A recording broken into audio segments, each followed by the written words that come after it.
আনুষ্ঠানিক উদ্বোধন করবার জন্য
ফাংশনটা শুরু হবে আসাম রাইফেল মাঠের থেকে আপিল রাত ডিনার।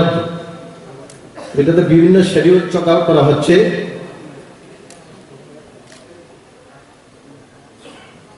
থাকাও যে চিনি ইন্টারিয়ার এরিয়াস নেই ট্রাইবাল লিডার্স তাই ড্যান্সার পার্টিসিপেন্টস অফিসার্স বিভিন্ন ডিস্ট্রিক্ট নেই ফাইনাইর সুস্থ এবং কাহাকাইনা তলফাইনাই চিনি আগরতলাও চিনি capital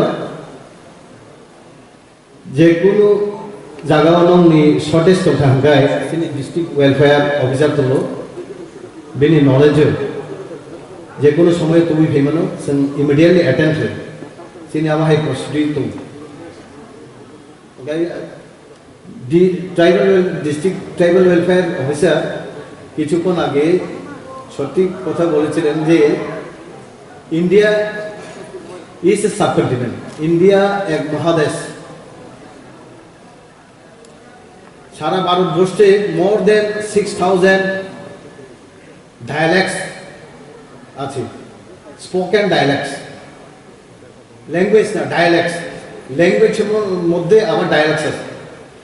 More than 6,000 recognized dialects, spoken dialects.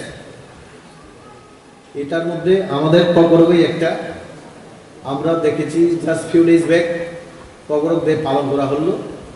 That is Kokborok day means কগরগটাকে গভর্নমেন্ট অফ ত্রিপুরা প্রথম রেকগনাইজ এবং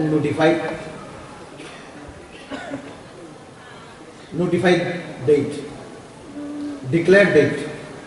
কগরগ এক অফিসিয়াল ল্যাঙ্গুয়েজ অফ ত্রিপুরা এবং রিসেন্টলি আবার Tripura government new government declare করেছেন যে যারা নাকি ইন্টারভিউ ফেস করবে knowledge in Bengali that is our এক number working official language, second side by side Kokborok. এই দুটা ভাষাতে ওয়ার্কিং নলেজ থাকতে হবে। This is a sign of work. এটা কি বোঝায়? সরকার শুধু একটা ভাষাটাকে প্রমোট করার পেছনে নয়, সবটাকে নিয়ে চলতে হয়। যেহেতু কগরগ ভাষা একটা লিঙ্গুয়া ফ্রাঙ্কা টাইপের গ্রাম দেশে কগরগ বললে পরে সবাই বুঝে মোটামুটি। Not even Kokborok speaking people, non Kokborok speaking people, example বুদিলিয়ান রাঙ্কল একটু আগে কগরগ দিয়ে ভাষণ দিয়েছে, টিঙ্কুমা ছাড়াই বুঝি। আর অনেক আমাদের ইমিডিয়েট নেইবার বাঙালি ভাষীরা এখন ইভেন ইউনিভার্সিটিতে কগরগ ডিপার্টমেন্টে ওরা অ্যাডমিশন নিয়েছে কগরগ শেখার জন্য, কগরগ মাস্টার ডিগ্রি করার জন্য। শুধু এটা নয়, আমাদের বিভিন্ন news reader all India radio এবং দূরদর্শন কেন্দ্রগুলিতে আমাদের বাঙালি ভাষীরাও কগরগ সুস্থ কগরগ আমার থেকে আরো সুস্থ কগরগ শিখে বা রিপ্রেজেন্ট করছে কগরগ ভাষীদের। তো this is a perfect sign of unity, strength and development.